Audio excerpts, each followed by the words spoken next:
Welcome back. All right, so I think it's about once a year I talk about gatekeeping in hockey. Gatekeeping's been an issue, and gatekeeping is simple. It is a matter of as fans are new to the game and they ask questions, a gatekeeper's response might be, if you don't know the game, I mean, it's pretty simple. And yet, if you try to understand it and you try to, you see a situation during a game and you go, I don't understand what happened there. Their answer is, you're stupid if you don't understand that. But there is a lot of gatekeeping around hockey. And one of the reasons why I think that this channel took off the way that it did all the way back in 2016 was because I don't believe in gatekeeping. I don't think that there's a difference between a new fan and a longtime fan. So if you're a brand new fan of the National Hockey League, your views on the National Hockey League, I think, can be just as valid as somebody who's watched it for 20 years. In fact, the way that a person who's just started watching the league sees it and how they feel that the league is presented and all that could be really important because that growth is something that the NHL covets, right? Not just via expansion, but more merchandise sales and just more fans around North America and globally. So having the ability to bring in new fans is important, but there are those who are hockey fans that would rather not see a bunch of new fans and just the sport's fine, everything's great, everything's fine until their team loses. That's one thing that I've noticed is that when their team loses, a lot of these people that have their chests all puffed out, like, yeah, my team's great. Then as soon as their team loses, oh, it's because the referees were mean to them, and Gary Bettman doesn't like them, and like ESPN didn't want them to win. So it's not because they're not good enough. That's never a thing, and that's definitely something that happens not just in hockey. It happens all over sports. I've talked about that in a video. I think it was a couple months ago. I talked about various sports and how there's this perception by fans that officials are out to get them, and whether it's on ice or on field or off field officials too in other sports, right? So it's there. But what I've noticed is that there's certain things that you see and you go, all right, here we go. So coming out of last night's incident, and the reason I'm standing here now is, so you had the incident last night with Sam Bennett, and your opinion on it is what your opinion is, and other people will have very different opinions. But what I've noticed is comments here and comments I've seen online and other places as well, as a hockey player, gets thrown into the comment. And I have seen people say, as a hockey player, I can tell you, Bennett knew exactly what he was doing. That's no accident. That was on purpose. He knew he was bumping into that goaltender and he knew that he could hurt him in that situation. That's what he was trying to do. I have also seen, as a hockey player, I can tell you that's an accident. And if you don't think that was an accident, then you clearly don't know what you're talking about because it was seriously an accident. So as a hockey player people need to get together and decide, generally as a hockey player, what they feel, because I see this a lot. And what it often is meant to do is discredit your opinion. So you have an opinion on things as a fan, and they'll jump up and go, actually, as a hockey player, I can tell you what actually was going through that player's mind because we all share it's like Borg, I guess. I like, it's weird because even former players will disagree on an incident. On most incidents, you will see some players argue with other players as to what was going on, almost as if they're not a single hive mind, which is good because if it was a single hive mind, every game would be scoreless all the time because you would always know exactly what was coming all the time, right?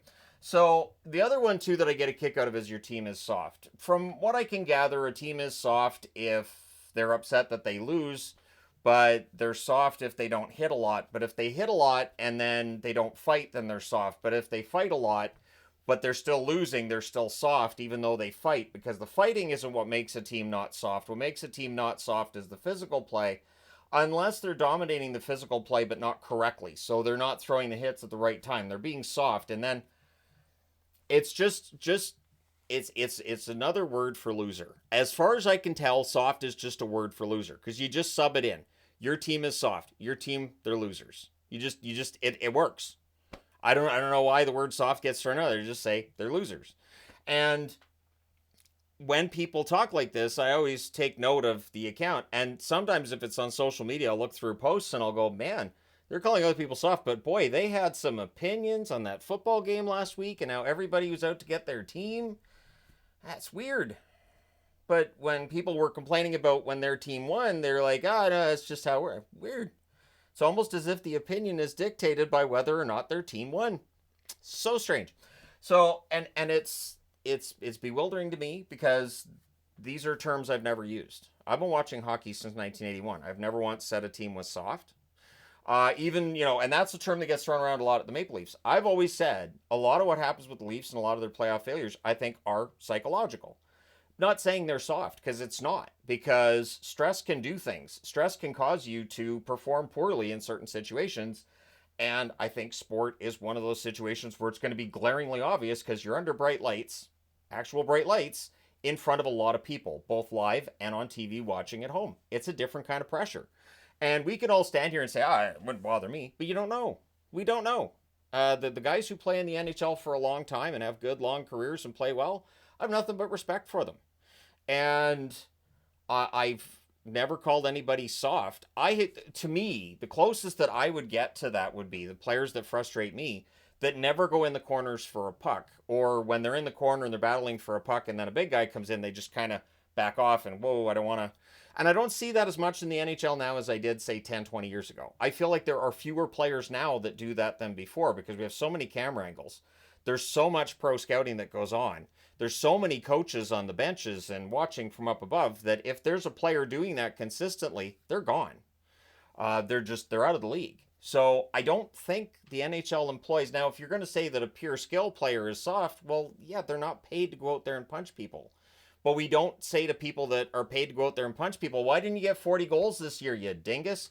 We don't do that because that's not their job. Just like for a top line forward who goes out there and scores 40 goals a year, they shouldn't be expected to drop the gloves. They shouldn't be expected to. It's one of those weird things. I've talked about this before. When a player's really good defensively, but they can't put the puck in the ocean in the offensive end, that's fine. But when a player's great offensively, but their defense is suspect, a lot of the time they end up out of the league. And I find that weird. The goals against are given a lot more importance than the goals for. And I find that just odd. I mean, I understand the mentality behind it. Just saying, I don't know that I 100% agree with that. Blank doesn't have real fans. I'm wearing Utah. This is a T-shirt that a subscriber actually sent, so I figured now's a good time to wear it because it's kind of warm in here today. So sure, but this is used a lot and criticizing fan bases, and I don't do that because every fan base has really good people in it, and every fan base has idiots in it. All of them, every last one of them has both, and. So when people talk about Toronto fans, I don't jump on that because Toronto has the most fans of any team in the league. So by the sheer numbers, yes, they will have more fans that might be reactionary and maybe a little bit crazy in some of their comments, but they're also going to have a lot of fans that understand the game and know the game and would complain a lot less. So you're just not going to hear from them. The ones that complain a lot, you're going to hear from the most. So it's going to look like you have a lot of fans in one fan base that complain compared to another, but you have to take into account just how many fans there are in that fan base. But the idea that a certain team doesn't have real fans, I've seen it. I've seen it based on geographical location. Well, your team's based in this state, so clearly you're not real fans. Well, yeah, but look where this team played. They're not. Those aren't real. Oh well, they had attendance issues 10 years ago, so that shows they don't really have fans. It's so bizarre. And one that you'll see a lot, and I've seen a lot, I'm just going to say it right here. The whole cry more thing is not an answer. It's not an answer. It doesn't add to the discussion. It doesn't mean anything at all. It sounds like a parent to a child. And even then, that's kind of mean. It's kind of mean to say that to your kid. I wouldn't recommend it. I've never said it to any kids I've raised or been around. I've never said it. Because honestly, kids will. Just as a record, if a kid's already crying, like, cry more. They will, and they'll get louder, and they'll get kind of angry about it. So I don't understand that part. I don't. But the other part where I see this, usually, and it'll be the same gatekeepers, is so we start having street hockey meetups, right? And those will be starting over the next couple of weeks. I mentioned that in the live stream yesterday. And it involves me playing street hockey or floor hockey, but it's always street hockey. It's outdoors. The indoor, the floor hockey, A, it's tougher to find and get time for, and B, there's insurance too when you're doing that indoors as opposed to outdoors at a public park. So I have it outdoors at a public park. And I have that for everybody. And people know I don't care if you've ever played. I don't care if you've ever picked up a stick. When we went to Seattle That has to be 6 years ago now that we had the last Seattle meetup, and I apologize for that. But the last time we went there, we had at least 2 or 3 people that had never even played street hockey. They're like, I don't know what I'm doing. And I was like, go out there and play and enjoy yourself. And that's always the rule for me. Go out there, get a ball and a stick, and go out and play and just have fun. I don't care if you know how to take a slap shot, a wrist shot. I don't care if you know how to back check or forecheck. Go out and have fun. Go out and play the sport. It gives a different feel, right? And no, it's not the same as ice hockey. But then you'll see the people in the comments. Hey, this isn't real. If this was real, you'd have like rollerblades on, which immediately rules out more than half of the people that are there. I just want to make that clear. That would immediately mean more than half the people that show up, out of about 40 that usually show up locally when I have them, over half of them would stay home if it was rollerblades. With the added speed, I would have tremendous concern about injury. We already have, like, every now and then there's an injury at a meetup, and it's always something that I dread and I really don't enjoy being a part of. So if you add rollerblades, you're adding speed, and the risk of injury goes up. And then if it's, well, why don't you just go get some ice? All right, so ice is really expensive. Ice is very expensive, and if I said, hey, we're going to have an ice hockey game, I would say maybe a quarter of the people that show up. So now I'm down to maybe 10 people, probably less. And it's not the reason for the meetups. The meetups are meant to try to grow the community. And I've always viewed the channel as being that way too, of growing that community. So like when we go down to Anaheim and we have meetups in Anaheim, or we go to Seattle, or we've had them locally here. We always have them in Coquitlam. I always sort of think to myself, okay, so with the way society is now, and people just don't talk and hang out anymore. Hopefully, some of these people that come out and meet up, and whether we're playing street hockey or sometimes we just meet for dinner, hopefully some of these people exchange information and they'll talk. And whether it's text messages or messaging on Facebook or wherever, whatever they're doing, maybe they use their phone for calling people, which is monstrous. I do not recommend. I don't. People are calling each other. Why? What for? We can text now. We don't need to do that anymore. But if that's their choice, so be it. I've always envisioned that I'm growing these communities. Think of it like Fight Club, but instead of fighting, it's street hockey. And instead of all the punching, it's just hockey sticks. It's just fun, and we're not trying to blow anything up. So there's that too. It's not a great analogy, I understand, but thanks for following me down that path. But yeah, once meetup season gets started, those comments are gonna be there. If this isn't real hockey, yeah, we know. We're out in the woods. Of course, we know. Thanks, Chief. It's great. It's not real hockey. Sure, it's sort of like going up to a kid in a schoolyard that's running around, pretending to be an airplane, and go, you're not flying, right? Do you know that kid? Do you know you're not actually flying? Like, they know. We know we're not playing ice hockey because we don't have skates on. And we know we're not wearing rollerblades because we generally don't. There have been occasions where a player will wear rollerblades, but generally they don't leave them on. When you're the only one playing rollerblades, when you've got about 30 people that aren't, I don't imagine it's a lot of fun. And yeah, so it's not going to change, but there will always be those gatekeepers. And it's the same. It's the reason that I'm mentioning this here is it's the same group. The same people that will say you can't have an opinion on hockey because, well, you're not a hockey player, will be the same people to say, well, you shouldn't be playing street hockey because it's not real hockey. Play real hockey or don't play anything at all. So just don't play anything at all then. I've been playing street and floor hockey since, it'd have to go back as long as I've been watching hockey, back to the early 1980s.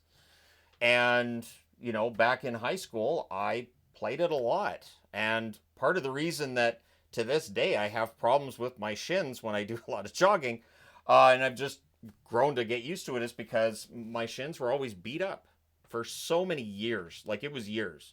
And so anytime I would jog, I'd be limping after, which was, sometimes it was a hip, but usually it was my shins. And I was just, in a lot of pain. My ankles hurt. And it was from floor hockey and street hockey because there was a lot of slashing that went on. A ton of it. And I didn't always wear shin guards. I learned to, but not until my shins have been all beat to crap. So, but it wasn't real hockey, so it doesn't count. It's not a real thing. And I didn't have anybody coming into the gymnasium to say, you guys go get skates on. Go to a hockey rink. Get out of here, you stupid floor hockey morons. And ingrates. This isn't real hockey. Just imagine if you weren't allowed to watch the National Hockey League unless you'd actually played ice hockey.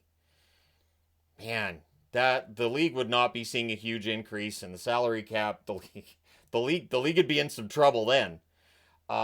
I don't think that an opinion is necessarily meant to be disregarded because somebody didn't play hockey. Just because somebody played hockey doesn't necessarily mean that their opinion is the gospel. Their opinion is their opinion, and it is their version of what they think hockey should be and how the game should be played. But part of the reason that the NHL has the rules committee and there's always so much debate is because even how the game is played is hotly debated. One thing that's always driven me crazy is that playoff hockey is completely different than the regular season. The last 2 weeks of this regular season, that might be the toughest time I've ever had watching hockey. Because we already basically knew who was making it and who wasn't. And we knew that the playoff hockey was going to be great. So watching these no-hit, nobody cares games. Oh, and I don't know how you fix that. You're going to have that dead... Because I've seen people saying, well, if they shorten the schedule... So if you shorten the schedule to the 60-game mark, let's just say they went to 60 games 55 through 60, you're still going to have guys getting rested. You're still going to have games where teams don't care and they're not playing. It's still going to be the same. If they went to the 3-2-1 for the points system, I think you'd see teams out of the playoffs faster with that system. There'd be less in terms of parity, which some people want, and I understand that, but you would have more games late in the season that mean absolutely nothing. I think, in that scenario. It's difficult for me to grab all the numbers and go, well, see, this is what would happen in a 3-2-1 system because we don't play in a 3-2-1 system. The last time I went to put together a board on a 3-2-1 system, I realized, but none of these games were played under a 3-2-1 scenario. So we don't know what the records would look like if that was how the game was being played. We don't know how many times a team would pull the goalie in the last 3 minutes of a tie game because they want that regulation win. They need that regulation win. They need the 3 points. Whereas with the current system, they're not worried about it. So it's a little difficult to make that argument, and it's why I've stopped making videos on the topic. But I don't play in the National Hockey League, so I don't know. I don't understand things like that. It's so bizarre. Because if we took that opinion through all of life, that if you haven't done a certain job, you can't have an opinion on it, man, would things be different then, right? Oh, I don't know. I never did that job, so I have no idea how it should... No. Anyways, I wanted to talk about this today, because it's just, there's been a lot of gatekeeping, and I wanted to make a bit of a video on it, because I know that this is something that new fans of the game get, where they'll get told, well, you're not a real fan because, well, who do you root for? Oh, you just started watching hockey this year? You don't know anything. Watching 82 games for your team means nothing. You can't learn it's odd because I've always found hockey is an easy sport to pick up, and it's an easy sport to kind of teach people, other than some things about the rules and how they're enforced. Offside's relatively easy to explain once you use the soccer analogy. And icing is relatively easy to explain too, but new fans often won't ask about that because the gatekeeping fans will tell them they're idiots for asking. So I just have a channel where I'm willing to explain all these things. So yeah. Anyways, there you go. Hockey 101's the playlist where I explained a lot of things. And of course, I've gone through hockey terminology. I might want to do another hockey terminology video at some point. Another video, too, that I want to do at some point is all of the double entendres that you can get during a game where you're like, do the announcers hear themselves and hear what they just said? But that's for a whole other time. So thank you guys so much for all your support. It's greatly appreciated. To all the gatekeepers, keep gatekeeping, because I know you will. So by all means, as a hockey player, team is soft, they're soft, clearly soft, this guy's soft, that guy's soft, and then they go to another team and they win a Stanley Cup. Psh. I read for years, Jack Eichel's the softest player. He's so soft. He doesn't have a problem with his neck. He's just a soft player. He's always going to be injured. Buffalo should just trade him for peanuts. And then he wins the Cup in Vegas. And he was kind of important to that Cup in Vegas, and I don't hear about him being soft. In fact, now I hear about how he should be up there for the Selke Trophy.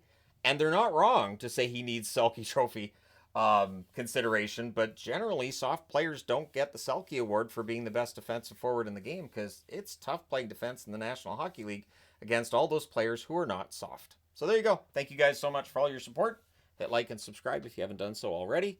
Thank you guys so much for everything. I will talk to you again soon.